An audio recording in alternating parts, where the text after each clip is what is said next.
Hey boys and girls, I have a question. Have you ever been really mad at someone? Like, so angry you just wanted to punch him in the face? I know I have.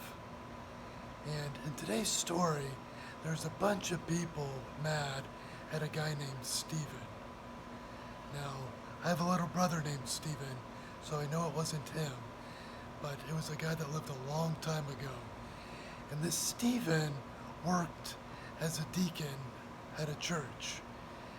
And Stephen's church was in the middle of Jerusalem. Now, Jerusalem, they weren't exactly happy about all the Christians living in the town.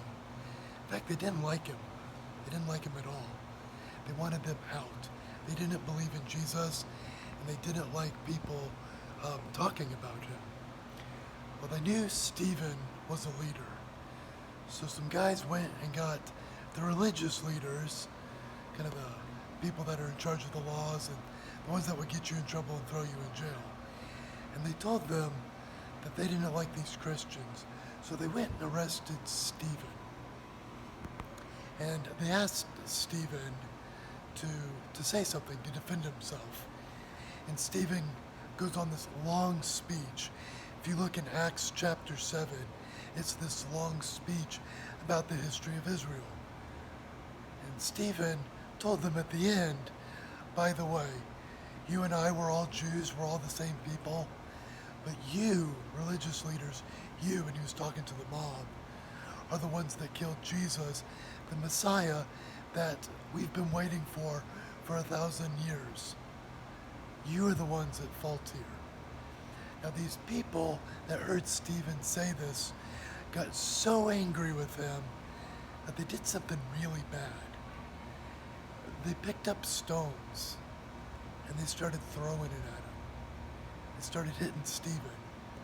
And Stephen, instead of crying out, well, maybe he did, but Stephen was stoned. He was killed by these guys. But right before he died, he looked up in heaven and saw Jesus standing at the right throne of God, right hand of God, excuse me. Now, that's a pretty intense story. I know I've had people pretty upset at me, and I've been really angry with people in the past. I don't know if I'd be willing to kill them. But Stephen was willing to love God enough, to love Jesus enough, that he wouldn't deny him, that he would follow him even if it meant his life.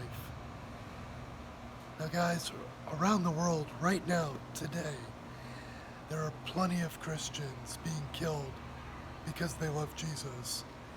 They're being persecuted, not only themselves, but their families and their kids. And I say this just to let you know that following Jesus is a big deal. It's not something you do flippantly, that it's an easy, oh yeah, I believe in Jesus. If you really do, it requires your whole life. It requires you to really trust him even in the hard times. Well, that's today's story. Again, it's in Acts 7, and it's the whole chapter. It's a really long chapter. But if you'd like to look it up, please do that. And thank you so much for those who've stuck with me through the gospel series. We'll be starting a new series on prayer here shortly. And I wish you all the best. Bye, y'all.